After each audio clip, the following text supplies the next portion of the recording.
For the new generation that's entering the workforce or who's newer to the workforce, we for centuries and eons have been conditioned that you pick a job typically that's going to get you at some point the title, the status, the compensation.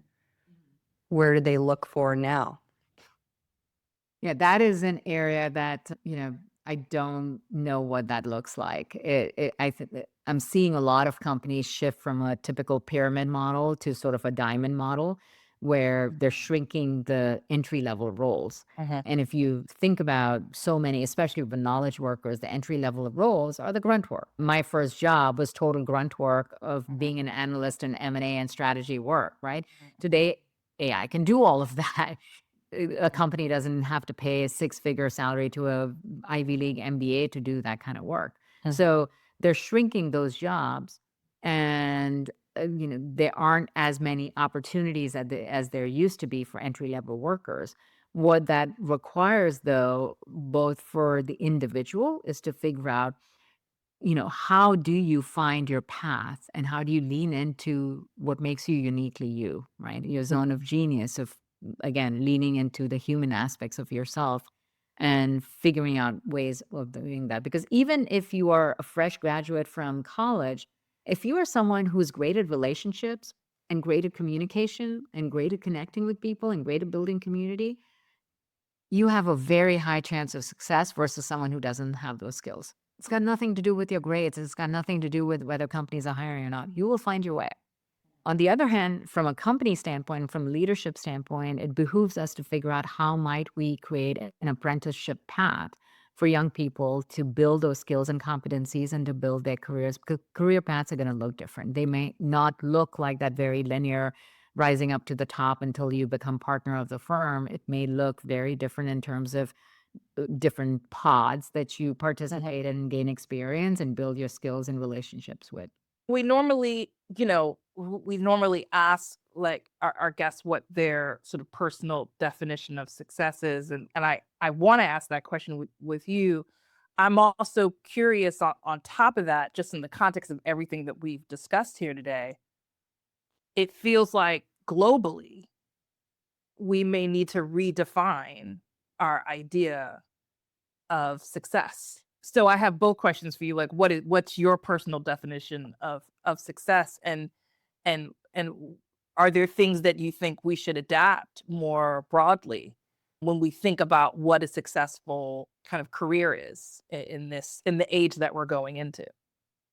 Well, I'll answer the global question first, and Yeah. my personal perspective on it. But, when you fast forward a decade out or 2 decades out, there is a future in which human beings will no longer need to work to make a living, Mm. simply because machines will be able to produce everything that is necessary, right? Productivity and output and throughput will be dramatically greater than any contribution that a human being can make. And that's just reality, right? And we're already starting to see that, just like we see, well, 30 to 40% of someone's work can be done by AI. But that's just now. In 10 years, I mean, why wouldn't 100% of the job be done? And that's not necessarily a bad thing. It means that, the whole definition of our existence of, needing to create output in order to get something back in return that pays our bills, that puts food on the table, that exchange and that transaction will no longer be the way that human beings operate in society. Mhm. What could that look like? Maybe there's universal basic income that every household is provided. Maybe there's so much abundance. I see a future of a lot of abundance, frankly. Mhm. I see a future where you don't have to work, but food and education and healthcare, everything is provided for. There's universal basic income for every family. The real challenge in that situation, though, is what gives us a sense of purpose. Mhm. If you don't, so much of our purpose is derived from what we do, right? Mhm. And often purpose is about what you do for other people, your contribution and service to someone else. But if you no longer have to work and you're not needed to produce anything, then where do you derive a sense of purpose? Mhm.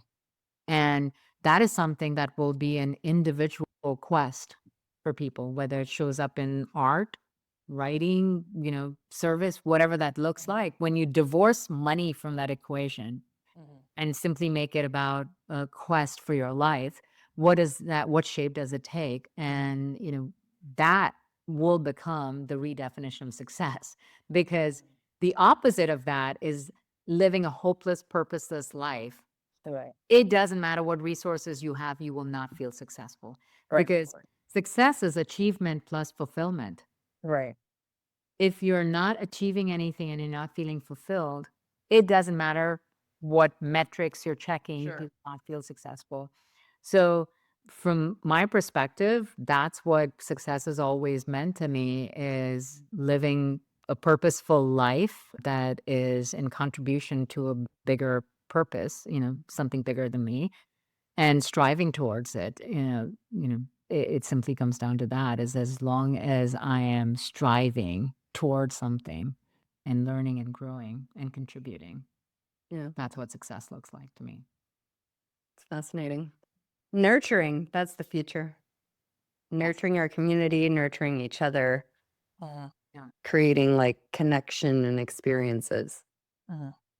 Yeah.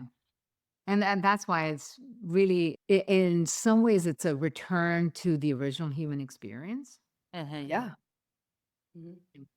before. Yeah, that's what I mean. That's what it sounds like Circling when back you around. say it. Yeah, it's like a Yeah. full circle moment. Before factories and machines and all of them, what did people do? What did our ancestors actually do? They weren't human doings. They were just human beings. But does that make machine above human? I hope it's a collaborator that brings out the best in the humans. Mhm. That's what I'm on a mission to achieve. Yeah. Well, I hope you're right.